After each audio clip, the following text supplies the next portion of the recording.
O desaparecimento de um filho é um dos maiores medos que um pai pode enfrentar. As estatísticas atuais mostram que em todo o mundo cerca de 8 milhões de crianças desaparecem todos os anos, o que indica que cerca de 22 mil crianças desaparecem todos os dias. Nos Estados Unidos, país onde ocorreu o caso desse vídeo, é estimado que uma criança desaparece a cada 90 segundos e sabe-se que mais de 58 mil foram sequestradas por pessoas desconhecidas. E infelizmente uma boa parte desses casos termina com um final trágico que abala não só a família da vítima, mas também uma comunidade inteira, e alguns deles, como o caso de hoje, abalam todo um país. Olá pessoas, bem-vindo a mais um vídeo do canal Arquivologia. E no vídeo de hoje vamos falar do caso de Sandra Quento e toda a história de seu desaparecimento. Mas antes disso, quero pedir para vocês não se esquecerem de deixar os seus likes e também para vocês se inscreverem aqui no canal. Aqui no canal temos vídeos semanalmente de casos criminais, então se você gosta desse tipo de conteúdo, você não pode deixar de se tornar um inscrito. Por hoje o recado é esse, então vamos para nosso vídeo.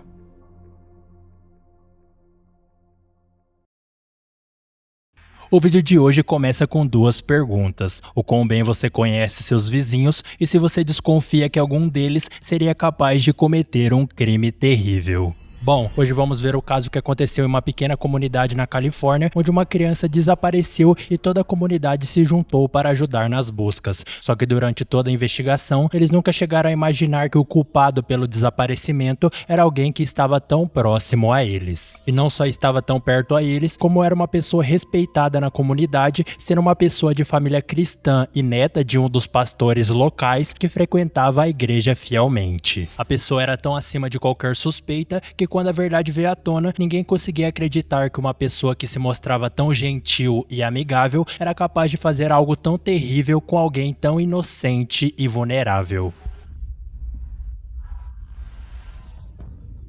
Sandra Renee Quento nasceu em 8 de março de 2001, filha de Maria Chaves e Daniel Quento. Ela morava na casa de seus avós, junto com a mãe e seus 3 irmãos mais velhos, em um parque de trailers localizado na cidade de Tracy, no estado da Califórnia. Pelos familiares, Sandra era descrita como uma menina super feliz e alegre, que adorava fazer piruetas e brincar com os amigos e também ajudar os vizinhos em seus afazeres. Ela era também vista pelas pessoas próximas como uma menina muito amigável e comunicativa e que, apesar da idade, não tinha problemas em iniciar uma conversa com qualquer pessoa que seja. Bom, Sandra tinha uma infância alegre e feliz, mas a história sombria de sua vida começaria no dia 27 de março de 2009. Naquele dia, após chegar do colégio, Sandra falou com a mãe e pediu autorização para ir brincar com as outras crianças. A mãe, que já estava acostumada a ver a filha brincando na casa de seus colegas e nos parques próximos à residência, não viu problema nisso e autorizou que ela fosse sozinha. Segundo relatos da mãe de Sandra, a menina se despediu dela e saiu de sua casa pulando e sorrindo, dizendo que ia até a casa de suas amigas. Mas o que a mãe da menina não sabia é que aquela era a última vez que ela veria a filha com vida. She didn't come home for dinner, or she didn't call me. Era quase 8 horas da noite quando Maria começou a sentir falta de Sandra. Nesse momento ela começou a ligar para a casa de todos os colegas da filha, mas ninguém tinha nenhuma informação da menina. Ela pensou então que talvez Sandra estivesse brincando na rua e tivesse perdido a noção do tempo, mas o desespero começou quando ela procurou a menina por toda a vizinhança e infelizmente não encontrou ela em lugar nenhum. Apavorada e com a sensação de que algo ruim estivesse acontecido com sua filha, Maria decidiu ligar para a polícia. Rapidamente uma viatura foi enviada para o local e depois de falarem com Maria, os policiais rapidamente começaram a conversar com os moradores do bairro e fazer buscas pela vizinhança, mas infelizmente ninguém tinha informações de onde Sandra poderia estar. A esperança dos policiais de saber o que tinha acontecido era a gravação de uma câmera de segurança localizada do lado de fora da casa de Sandra, que mostrava os seus últimos momentos antes de desaparecer. Na imagem, Sandra aparece caminhando pela rua enquanto vai em direção à sua casa, mas antes de sair do quadro da filmagem, ela muda de direção e volta para a direção oposta. 8 minutos depois, o carro de um vizinho é mostrado na filmagem indo no sentido contrário. No decorrer da investigação, a filmagem provou ser muito útil para a conclusão do caso, mas antes disso, os policiais trabalhavam com outra tese. No início da investigação, foi descoberto que os pais de Sandra eram recém-divorciados e o pai dela estava enfrentando problemas na justiça por causa de pensão alimentícia, o que levantou uma suspeita imediata nos policiais. No entanto, os investigadores não conseguiram encontrar nada que indicasse que Daniel era o responsável pelo desaparecimento da filha, e essa teoria acabou sendo um beco sem saída. E não só a teoria, como a investigação como um todo foi ficando cada vez mais um beco sem saída. E nesse momento, a melhor chance dos policiais foi organizar suas equipes e fazer buscas pela cidade. A busca contou com a ajuda de um helicóptero, da unidade canina com cães farejadores e pessoas civis que se voluntariaram para ajudar nas buscas da garota desaparecida. Uma unidade de mergulhadores também fizeram buscas em um rio próximo à região onde Sandra desapareceu, mas eles não encontraram nada de relevante. As equipes de buscas também não fizeram grandes avanços e os investigadores, se percebendo nessa situação desesperadora de não obter informações, decidiram que precisavam dar mais visibilidade para o caso. Nesse momento, os policiais decidiram pedir ajuda para a mídia local, compartilhando informações sobre o desaparecimento de Sandra e oferecendo um valor de $20 mil para a pessoa que fornecesse informações que levasse eles até o paradeiro da menina. Com a divulgação do caso na mídia, mais voluntários vieram ajudar nas buscas e o FBI também se dispôs a ajudar no caso e enviou equipes de suas unidades até o local. Mas apesar do esforço de todas essas unidades policiais, o principal suspeito pelo desaparecimento de Sandra seria descoberto pela própria mãe da menina depois dela receber uma mensagem muito suspeita em seu celular. Conversando em um aplicativo sobre o desaparecimento, Maria recebeu a mensagem de uma mulher que relatou ter sido roubada no mesmo dia em que Sandra desapareceu e que o ladrão levou uma de suas malas de viagem. De início, essa informação pareceu inútil e desconexa, mas com o decorrer do tempo, as informações foram se encaixando. A mensagem havia sido enviada por uma mulher chamada Melissa Huckaby, vizinha de Maria e Sandra, mãe de uma das amigas da menina desaparecida e também a professora de catequese da igreja local. E apesar de naquele momento Melissa ser uma pessoa acima de qualquer suspeita, ninguém conseguia entender o motivo dela querer anunciar que sua mala havia sido roubada e que isso poderia ter ligação com o desaparecimento de Sandra. Maria, então, percebendo o comportamento estranho de Melissa, levou essas informações para a polícia, mas naquele momento os policiais não deram tanta importância para isso, principalmente porque o FBI já tinha feito o perfil de quem eles achavam ser o responsável pelo desaparecimento. O perfil do suspeito, segundo os investigadores, era um homem entre seus 30 e 40 anos de idade e alguém que possuía antecedentes criminais. Com essas informações, os policiais começaram a procurar na vizinhança pessoas com as características divulgadas pelo FBI e entre os vários suspeitos que eles conseguiram encontrar, um em especial chamou a atenção deles. O homem então foi levado à delegacia para prestar depoimento, só que os policiais também não conseguiram achar nada que ligasse o homem ao desaparecimento.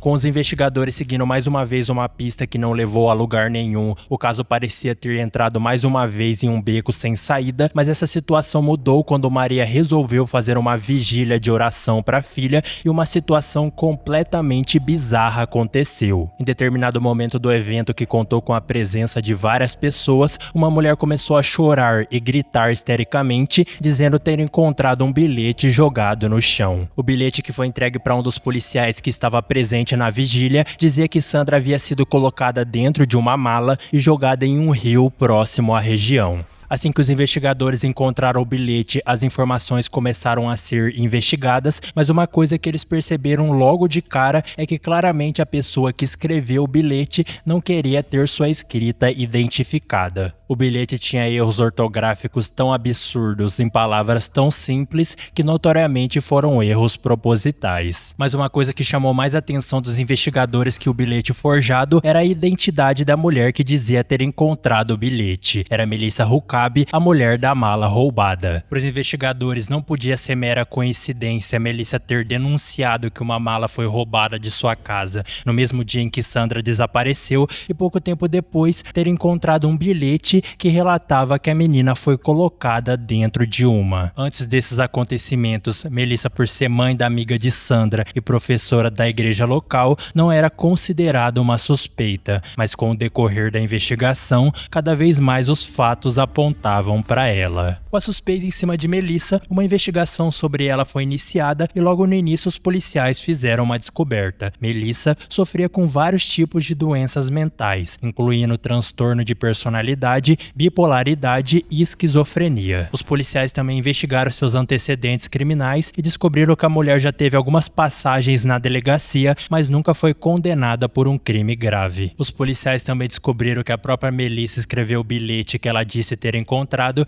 e decidiram investigar as informações contidas nele, mandando mergulhadores para o lago onde supostamente Sandra havia sido jogada. Mas apesar de passarem dias vasculhando o fundo do lago, os mergulhadores não encontraram nada de relevante, o que foi mais um baque para os investigadores que já não sabiam mais que caminho seguir. Nesse ponto da investigação, os policiais já acreditavam que não encontraria mais Melissa com vida, mas eles estavam enfrentando sérias dificuldades em achar informações de onde o corpo dela poderia estar. Até que dias depois os investigadores receberam a ligação de um trabalhador rural que relatou ter encontrado uma mala de viagem enquanto drenava um terreno perto de um lago. Pelas informações e localização, os policiais já suspeitavam que poderia encontrar e quando chegaram no local, confirmaram suas suspeitas. Dentro da mala foi encontrado o corpo de uma criança e após os exames do médico legista, foi confirmado que aquele se tratava do corpo de Sandra Quento. O exame do legista também confirmou que antes de falecer,